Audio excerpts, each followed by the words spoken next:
Be methodical. It's apparently it's very close to you. It's very Come on, you can get this.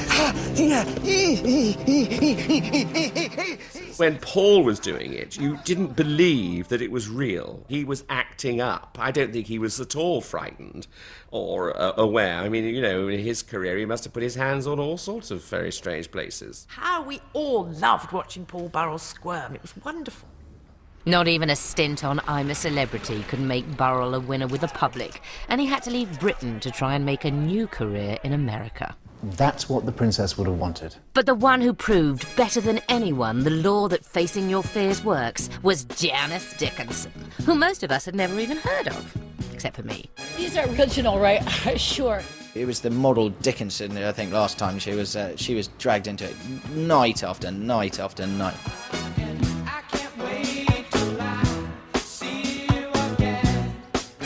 Janice had to face her fears on a world record number of 10 trials, but she was an obvious choice, really. She'd had a series of lovers, including Jack Nicholson, Mick Jagger and Sylvester Stallone, so chomping on a few shriveled old testicles wasn't going to faze her. My favourite contestant of all time has to be Janice Dickinson. You know, it was useless at all the tasks. Her uselessness made her I'm a Celebrity box office, as she went through some of the most ridiculous and testing trials the show has witnessed, and almost won the crown. A good, decent try there, Janice. Decent. Like see you try it, Junior. Janice was a winner. Virtually unknown in the UK previously, she became a household name. I think I thought I was going to hate her, and I actually ended up loving her because she was brilliant, she was genius, she was absolute value for money. She was very, very funny, and it was great. You could see why people were voting her in. Well, she was a character, and if you're a character and not too overly powerful, you'll do really well. But a bit of aggro can sometimes bring success.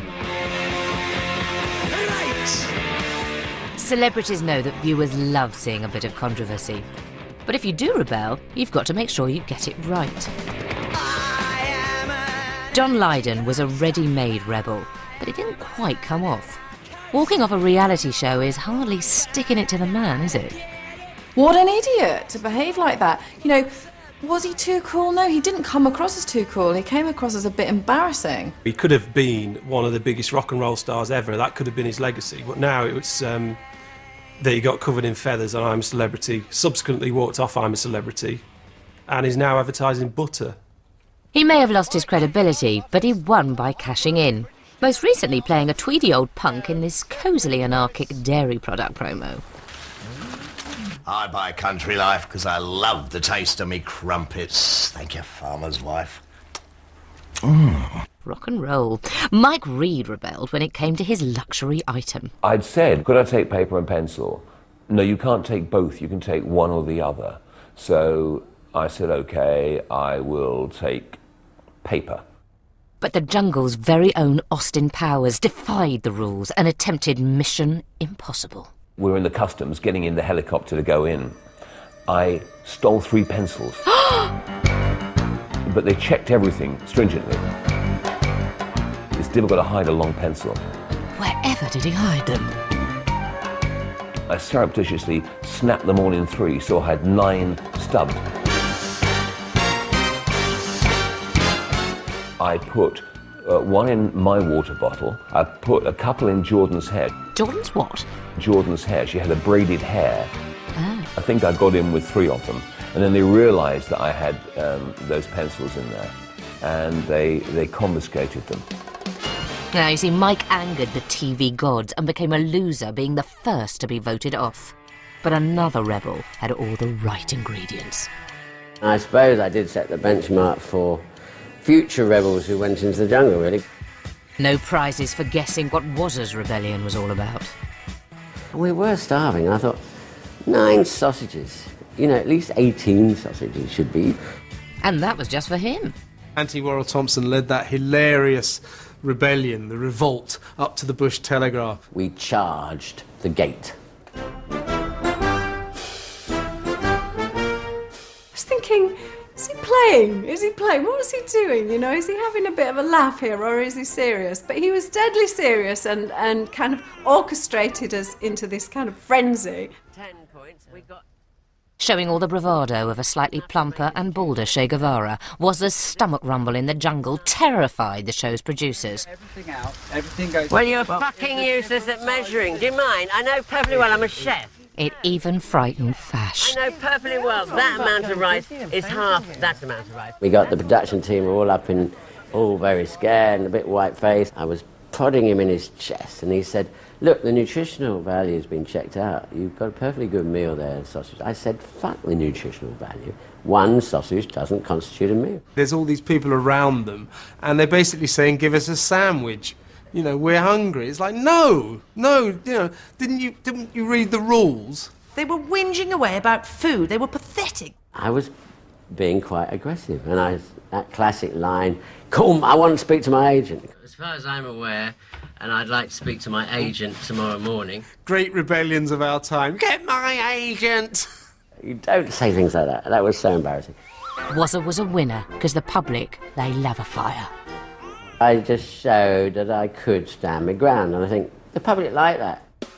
Whilst Wazza found success through being his usual stubborn little self, others tried to find it through change. Sometimes a spot of reinvention can do the trick. For most people, it's a kind of the final throw of the dice. You know, for example, if Kilroy Silk doesn't do well in this series, I can't see anywhere for him to go. But when it works, you can completely change your image. What it's done for me is reinvented me. Yes, Panto legend Christopher Biggins reinvented himself as Panto legend Christopher Biggins. I'm sure that my image changed a great deal. When posh royal correspondent Jenny Bond returned home, she found out that she was the new Jay-Z. Younger people thought I was quite cool. Oh, it was so nice. People, you're really young guys, and they would say, respect, you know. Oh, how do you do it? I don't know. I'm not cool, am I? Oh, Jenny. But the biggest winner in the reinvention stakes was Christine Hamilton. Before she went on the show, she was one of Britain's most disliked people. Well, when I went in, I got some pretty uncomplimentary press, sort of, oh God, not her. Christine was one half of the infamous combo, the Hamiltons. Her husband, former MP Neil, had been involved in a major sleaze scandal. I was this sort of, you know, harridan, battle axe, wife from hell, all that sort of thing. But for the first time, the show gave the British public the opportunity to see that Christine Hamilton was actually human. Who knew? I believed him when he said I'm above it, and that's it. Let's leave it at that. Come on. I just want to get out now. People suddenly thought, good heavens, she's not as ghastly as I thought. Shock horror, Christine Hamilton is normal. She was herself. She was natural. That's it. No camouflage, no facade. That was just incalculable how important that was to me, given where I started from when I went in. Christine was a winner. She and Neil launched a glittering showbiz career. If it's legal, honest and faintly decent, we're up for it. And it doesn't get much bigger than Celebrity Bowls with Bobby Davro and Barry from EastEnders. She doesn't like losing, Christine Hamilton. You can see it in those eyes. This is the lady that has surprised everyone. Other reinventions weren't so successful. Clean-cut bachelor boy Darren Day decided to be a gangster. He used